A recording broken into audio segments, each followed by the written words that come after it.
Hi Kanhaiya, I want to ask you about the Najeeb issue. आज 1 महीने से ज्यादा हो गया है और नजीब की कोई खबर नहीं है।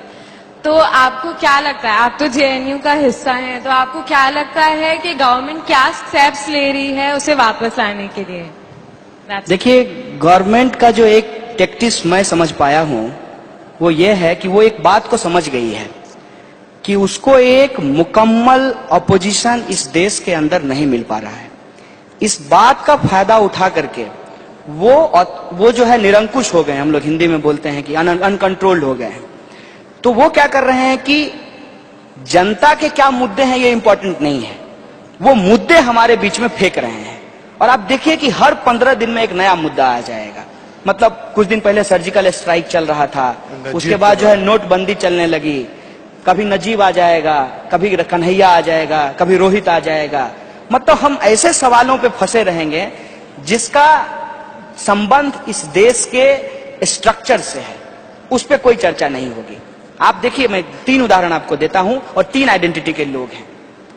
रोहित वेमुला का इंस्टीट्यूशनल मर्डर होता है, उसमें किस तरीके से एडमिनिस्ट्रेशन का और एमएचआरडी का इन्वॉल्वमेंट है उसके न्यूज जो है लोगों के सामने आ चुके हैं। लेकिन जब एमएचआरडी ने कमिटी बनाई तो कमिटी इसके लिए नहीं थी कि उसको किन परिस्थितियों में आत्महत्या करनी पड़ी, कमिटी इसके लिए थी कि वो दलित है कि नहीं है। उसके बाद आप आइए दादरी के केस में। दादरी में एक इंसान को लिंच किया जाता है, मार दिया जाता है। क्या है भाई? तो उसके घर में गाय का मांस है। पुलिस क्या रिपोर्ट दे रही है, कितने लोग मारने आए, किस हथियार से मारे, कैसे उसकी हत्या हुई, ये रिपोर्ट नहीं आती है। रिपोर्ट किसका आता है? लैब का।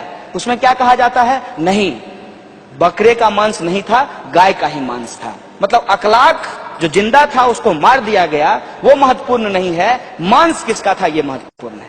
तीसरे केस में आइए, जेएनयू के केस में। जेएनयू में क्या कहा गया?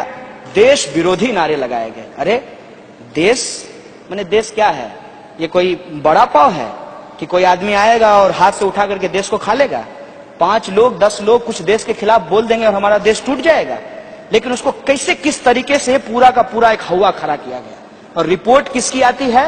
लैब की, कि वीडियो डॉक्टर नहीं था। भाई कौन वीडियो डॉक्टर नहीं था?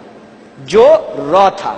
अपने आप में कितना कॉन्ट्राडिक्टरी और रेडिकुलस बात है कि जो रॉ है वो कैसे मॉर्फ्ड होगा, वो कैसे डॉक्टर्ड होगा।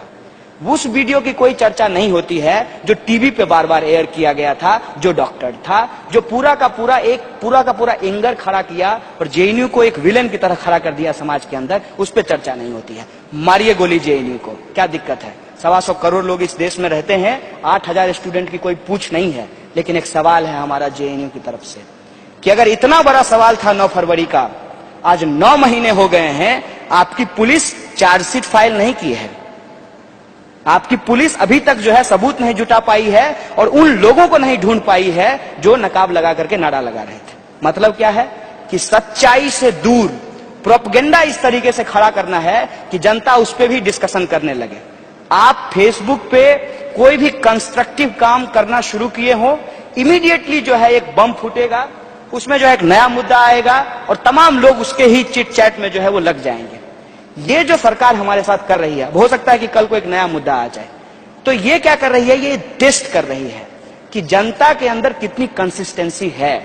क्या वो उस सवाल को, पुरस्कार वापसी के सवाल को, अंबेडकर पेरियार स्टडी सर्किल पे जो बैन हुआ, एफटीआईआई में जो गजेंद्र चौहान को बिठाया गया, रोहित वेमुला की जो संस्थानिक हत्या की गई, कन्हैया और दूसरे लोगों को जो जेल भेजा गया, उसके बाद आप देखिए ये नोटबंदी, सर्जिकल स्ट्राइक, हनुमान थप्पा, किसान, सेना के खिलाफ नहीं, देश हित, देश सब कुछ है, देश सबसे ऊपर है, सरकार की आलोचना नहीं कर सकते हैं। और आलोचना किया मोदी जी को तो एक लड़के को झारखंड में इतना मारी पुलिस कि वो लड़का अपनी जान से चला गया। इस स्थिति में देश को ला करके खड़ा कर दिया गया है।